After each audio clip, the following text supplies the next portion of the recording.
زندگی میں ہم سبھی یہ چاہتے ہیں کہ ہماری مشکلیں، مصیبتیں، پریشانیاں سب دور ہو جائیں اور ہماری زندگی میں خوشحالی آ جائے۔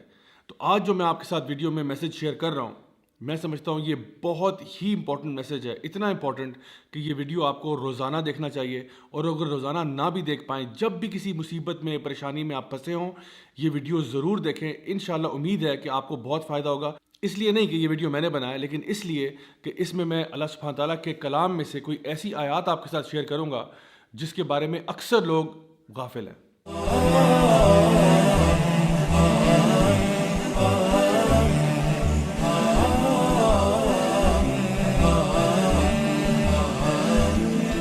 السلام علیکم ورحمۃ اللہ وبرکاتہ۔ My dear brothers and sisters, سب سے پہلا سوال آج کا یہ ہے کہ اصل میں ہم خوشی کس چیز کو کہتے ہیں؟ اس کے بارے میں سوشل سائنٹسٹ نے کافی ڈیبیٹ کی کہ اصل میں خوشی ہوتی کیا ہے، لیکن اگر اس پوری بحث کا اگر آپ سمرائزیشن دیکھنا چاہیں تو وہ یہ ہے کہ خوشی کہتے ہیں جب کوئی بھی کام آپ کی مرضی کے مطابق ہوتا ہے تو انسان کو خوشی ہو جاتی ہے۔ فار ایگزامپل، ایک بچہ کسی اسکول میں داخلہ لینا چاہتا تھا، وہاں پہ داخلہ ہو گیا، وہ خوش ہو گیا۔ وہ رات کو چاکلیٹ کھانا چاہتا تھا، ماں نے چاکلیٹ دے دی، وہ خوش ہو گیا۔ فیوچر میں جا کے جہاں وہ شادی کرنا چاہتا تھا وہاں اس کی شادی ہو گئی تو وہ خوش ہو گیا۔ جس جگہ پر نوکری کرنا چاہتا تھا وہاں نوکری مل گئی تو وہ خوش ہو گیا۔ یعنی کہ جب چیزیں ہماری مرضی کے مطابق ہوتی ہیں تو ہمیں خوشی مل جاتی ہے، اور جب ہماری مرضی کے مطابق چیزیں نہیں ہوتی تو ہم اداس ہو جاتے ہیں۔ اب سوال یہ ہے کہ کیا ایسا ہوگا کہ آپ کی زندگی میں سارے کام جو ہوں گے وہ آپ کی مرضی کے مطابق ہوں گے؟ اللہ سبحانہ تعالیٰ سورہ یونس سورہ نمبر 10 آیت نمبر 62 میں ایک بہت ہی زبردست بات ارشاد فرماتے ہیں۔ اللہ تعالیٰ فرماتے ہیں الا ان اولیاء اللہ لا خوف علیہم ولا هم یحزنون۔ یقیناً جو اللہ کے ولی ہوتے ہیں، جو اللہ کے دوست ہوتے ہیں، جو اللہ کے پیارے ہوتے ہیں، ان کی دو خصوصیات ہیں جن کا ذکر اللہ سبحانہ تعالیٰ کر رہے ہیں۔ یعنی کہ ایک تو کہا گیا کہ لا خوف علیہم، کہ ان کو خوف نہیں ہوتا، اور دوسرا ان کو غم نہیں ہوتا۔ تو یاد رکھیے ایک بات کہ خوف ہمیشہ فیوچر کی چیزوں کا ہوتا ہے اور غم ہمیشہ پاسٹ کی چیزوں کا ہوتا ہے۔ یعنی خوف ہمیشہ اس چیز کا ہوتا ہے جو ابھی ہوئی نہیں ہوتی۔ مثلا مجھے ایک جنگلی جانور کاٹ جائے گا، مجھے خدا نخواستہ کرونا وائرس ہو جائے گا، میں امتحان میں فیل ہو جاؤں گا، مجھے نوکری نہیں ملے گی۔ یہ سارے خوف ہیں جن کا تعلق مستقبل کے ساتھ ہے۔ اور اسی طرح سے غم جب انسان کو ہوتا ہے تو وہ ہمیشہ کسی پاسٹ کی چیز یا ماضی کی چیز کے بارے میں ہوتا ہے۔ مثلا کاش کہ میں نے پڑھ لیا ہوتا تو آج فیل نہ ہوتا، کاش کہ میں نے یوں کر لیا ہوتا، کاش کہ میں نے وہ کر لیا ہوتا۔ یعنی انسان جب بھی غم کی حالت میں ہوتا ہے تو غم ہمیشہ گزری ہوئی بات پر کیا جاتا ہے، اور جب بھی انسان خوف زدہ ہوتا ہے تو وہ ہمیشہ کسی فیوچر کی چیز کے بارے میں خوف زدہ ہو رہا ہوتا ہے۔ تو اللہ سبحانہ تعالیٰ یہ بتانا چاہ رہے ہیں کہ اگر آپ واقعی میں اللہ کے ولی ہیں، اللہ کے دوست ہیں، تو آپ کو یہ پتہ ہونا چاہیے کہ اللہ تعالیٰ العلیم بھی ہے اور الحکیم بھی ہے۔ العلیم کا مطلب یہ ہے سب سے زیادہ علم والا اللہ ہے، الحکیم کا مطلب یہ ہے سب سے زیادہ حکمت والا اللہ ہے۔ یعنی اللہ تعالیٰ ہمارے سے علم میں بھی زیادہ ہے، ہمارے سے سمجھ میں بھی، ہمارے سے وزڈم میں بھی زیادہ ہے، اور ہمیں شاید کسی بھی تصویر کا ایک چھوٹا سا پکسل نظر آ رہا ہوتا ہے، اور اللہ تعالیٰ کو پوری تصویر نظر آ رہی ہوتی ہے۔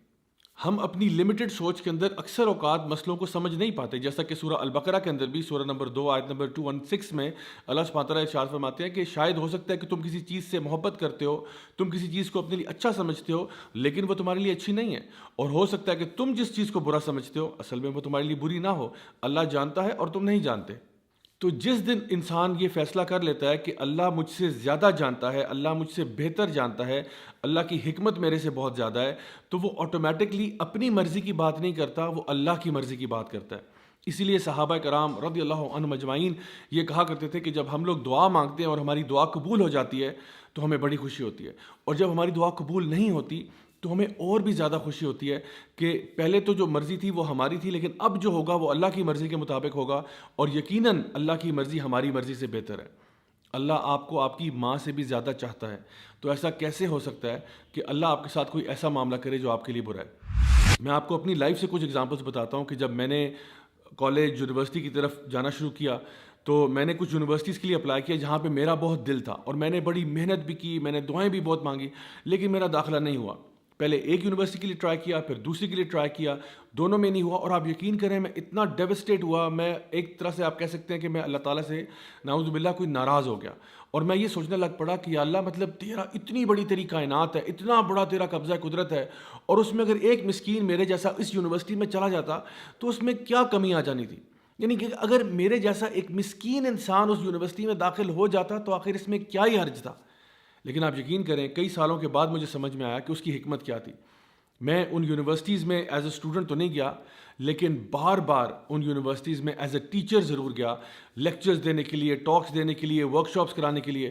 اور جس شان و شوکت کے ساتھ میں وہاں پہ گیا اور جس پروٹوکول کے ساتھ گیا, وہ اللہ ہی بہتر جانتا ہے کہ میں اس کا ڈیزرونگ تو نہیں تھا.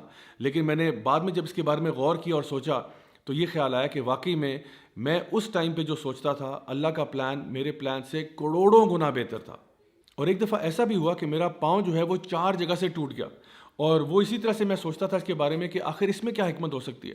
مطلب نارمل میری روٹین چل رہی ہے, لوگوں کو پڑھانے کا سلسلہ چل رہا ہے, پڑھنے کا سلسلہ چل رہا ہے, تو یہ جو میرا پاؤں ٹوٹا ہے, کیا یہ ضروری تھا؟ کیا یہ ضروری تھا کہ یہ واقعہ پیش آتا؟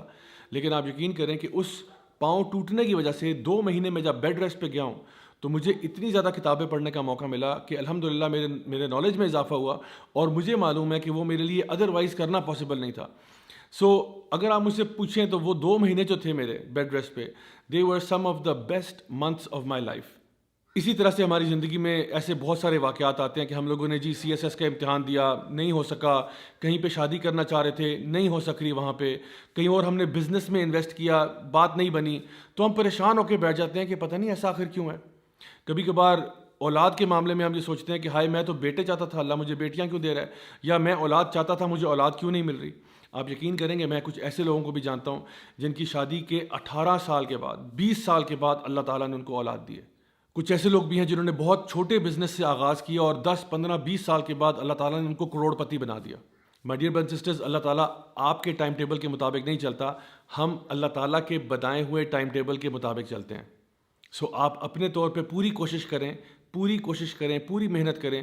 اگر تو اللہ تعالیٰ نے چاہا تو اسی میں اللہ تعالیٰ خیر و برکت ڈال دے گا, اور اگر اللہ تعالیٰ نے ایسا نہ چاہا تو یہ بات جان لیں کہ جو بھی فیصلہ اللہ کا ہوگا وہ آپ کے لیے بہتر ہوگا. اسی لیے اللہ سبحانہ تعالیٰ ان اگلی آیات میں ارشاد فرماتے ہیں الذین آمنوا وکانوا یتقون, کہ یہ وہ لوگ ہیں جو اللہ کے ولی ہیں, جو کہ ایمان لاتے ہیں اور تقوی اختیار کرتے ہیں. لہم البشریٰ فی الحیات الدنیا وفی الآخرہ, اللہ تعالیٰ ان کو خوشخبریاں سناتا ہے دنیا میں بھی اور آخرت میں بھی. مائی ڈیئر برادرز سسٹرز, اگر آپ ان آیات کو سمجھ جائیں تو آپ کو یقین ہو جائے کہ جو لوگ بھی اللہ تعالیٰ کے دوست بن جاتے ہیں, نہ فیوچر کے بارے میں ان کو ٹینشن ہوتی ہے کیونکہ ان کو پتہ ہے کہ جو فیصلہ اللہ کرے گا وہ بہتر ہوگا, نہ پاسٹ کا غم ہوتا ہے کیونکہ وہ پاسٹ کے بارے میں اگر جو غلطیاں کوتاہیاں ہوئی ان سے توبہ کر کے آگے آپ جا چکے ہیں.